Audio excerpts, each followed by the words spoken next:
Hello, denizens. This video is an addendum to my Loss of Shared Experiences video, which you liked a lot. Thank you very much. I've been pondering the Gavin McInnis affair on Nerdrotics, Friday Night Tights Mass Free-for-All. This video is not about FNT or Gavin, I want to assure you, but an incident, not the incident, got me thinking. And the incident I'm referring to was essentially Gavin's scoffing shtick about grown men still consuming sci-fi and fantasy in its many forms, be they comics, movies, TVs, books, etc. McInnis's premise was that this is something you did as a kid and then moved on to boinking women with too much makeup on in bars and birthing angry, drug-addicted children that hate you instead. As a side thought, I have no stats for this, but I'll bet nerds who actually find someone to shack up with and have kids probably have the most well-adjusted children anywhere. At least that's my experience. I have hundreds of anecdotal stories of kids whose parents were fans of the comedy troupe The Frantics I was a part of. The Frantics, famous for our boot to the head sketches on Dr. Demento. And the kids are kind, intelligent, and caring people. Our fans were nerds, well, for the most part. They played our CDs on long drives with their kids, who inherited their parents' love for us. And when I talk to the kids, I ask them if their parents are still together, and 90% say yes. You out there with nerdy parents, everything still chill with your folks? Tell me in the comments below. I'm interested. Anyway, and what I described is proof of why Gavin was wrong. I believe in the FNT video. Geeks and Gamers was the most vociferous in defending pop culture and its importance to society. And Geeks and Gamers was right, but perhaps not for the reasons he thought. It's actually evolutionary. Science, something for sure Gavin McInnis would know nothing about.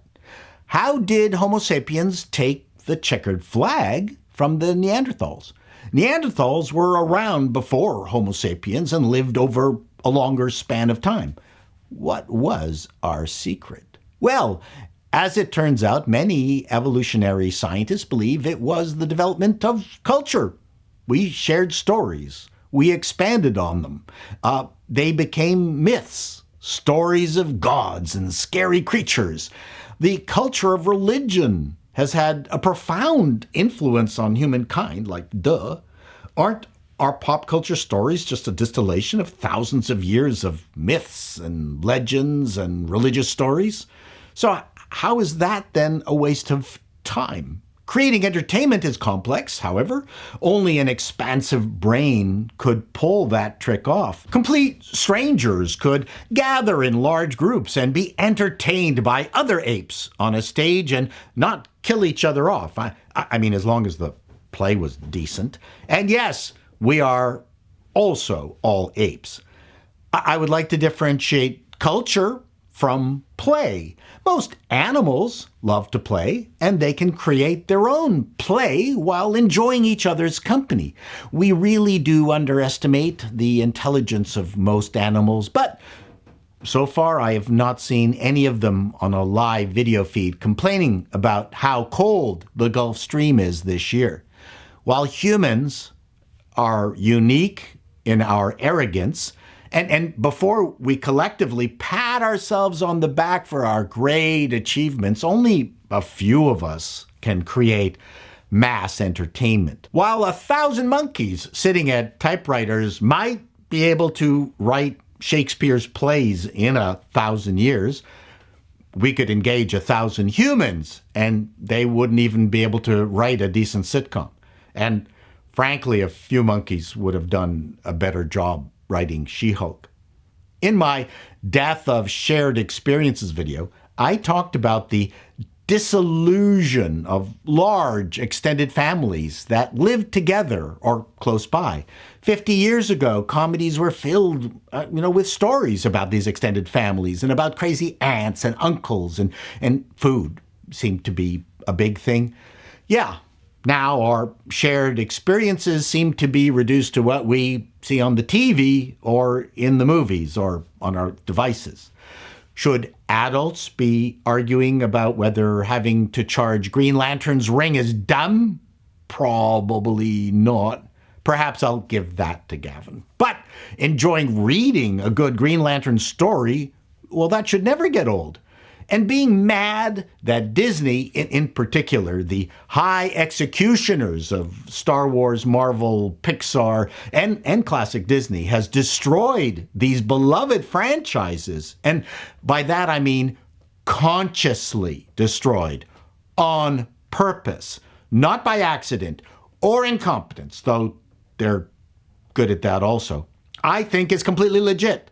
Like the parents who played our frantic CDs in their cars as they took a 1,000-mile drive to Florida together because they wanted to share the experience. Please tell me any recent Disney entertainment that any parent would joyously play for their kids huddled on the couch together? Nothing. It's been all crap. The very first movie we took our daughter to was Toy Story. My son, A Bug's Life. Then we bought the DVDs and watched them 100 times more. How about now? Perhaps Frozen would have been the last DVD movie you'd have enjoyed with your kids together? Would you have made Lightyear your 5-year-old's first theatrical experience?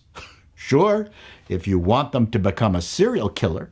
But let's not let DC or Paramount off the hook either. Gavin was wrong, because being a passionate parent and nerding out on Toy Story is a great gift you can give to your kids. Being able to tell them how long each frame took to render on the Pixar storage arrays on an SGI Challenge with 144 gigabytes and a Sun array with 108 gigabytes, well, that's even better. Till next time, denizens, be seeing you. Oh, and thanks for having me on, everyone. Thanks. Yeah. Oh, and not interrupting me. You've been great. Bye.